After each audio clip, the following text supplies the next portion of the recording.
My name is Todd Rhoades. You're listening to the Healthy Church Staff Podcast.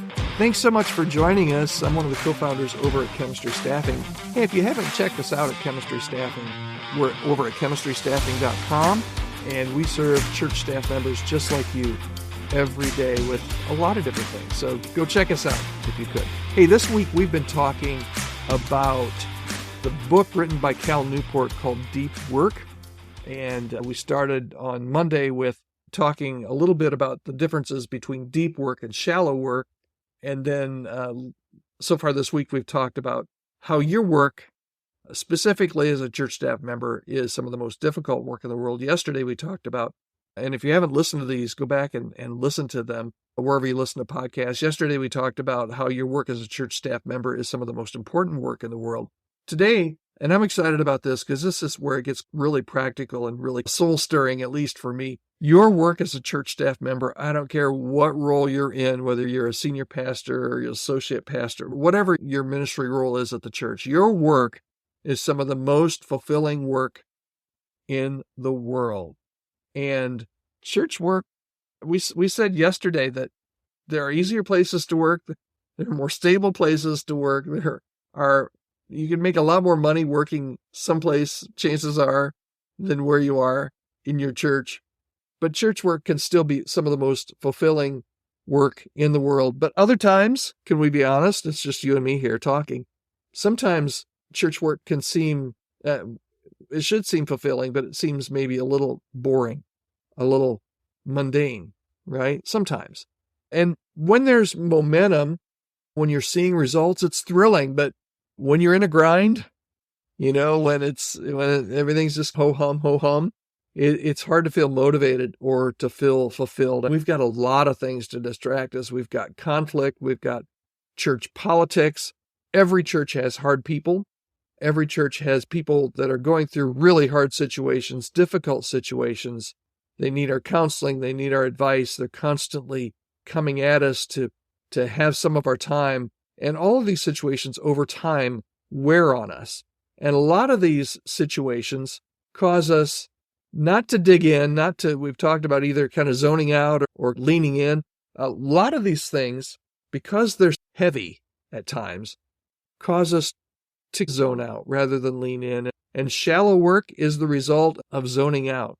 It keeps us busy, but it doesn't bring any progress. So this week we've been talking about how to put some really deep work into your life, into your ministry, into your work day and work week. And part of it is just really, how do you get back on task if you feel like things are just ho-hum? I've talked to people that have been ho-hum in their role, and they haven't been excited about their role in their church for years. And that's really sad. So how do you get on task? How do you dig yourself out of this hole? Here's some questions I would love for you to answer today if you're feeling like this, because I want you to recapture that feeling that maybe you had when you first started in ministry, that, man, I can't believe that they pay me to do this. I can't believe I get to do this. This is incredible. And now the shine has just gone a little bit. Here's some questions to maybe help you get yourself out of the hole. What could I do today to make a difference in one person's life? That's a pretty simple question. What could you do today? What can I do today to make a difference in one person's life? Maybe it's taking somebody out to dinner or lunch. Maybe it's meeting somebody for coffee. Maybe it's building into another staff member that you might be having a hard time. They're really having a hard time. What can you do today to make a difference in one person's life? And then what deep work could I do? And again, we've talked about deep work being that uninterrupted, concentrated, really digging in deep work. What deep work could I do that could have an effect on maybe not just one person's life, but maybe a handful of people's lives? Maybe your staff.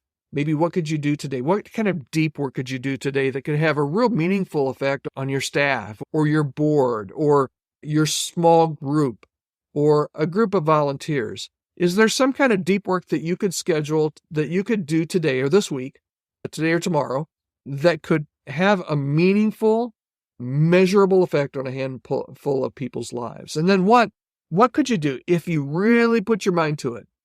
What could you do that could change my church? What are some outside of the walls thinking that could literally change my community?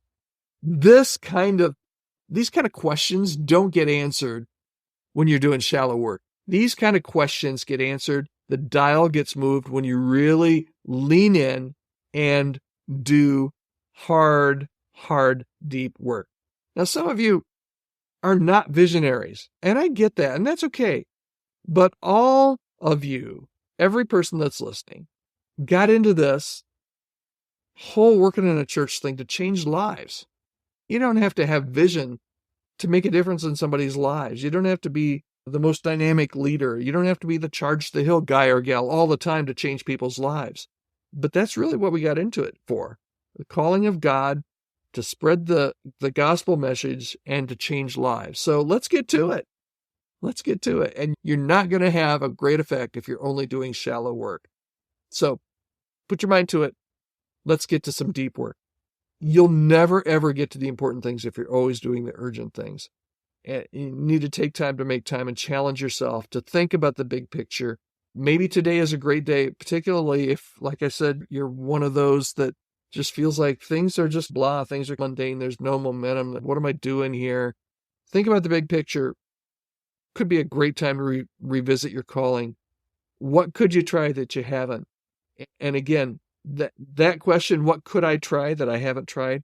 That's a deep thinking, deep work question that you just don't get if you don't take the time to actually go there.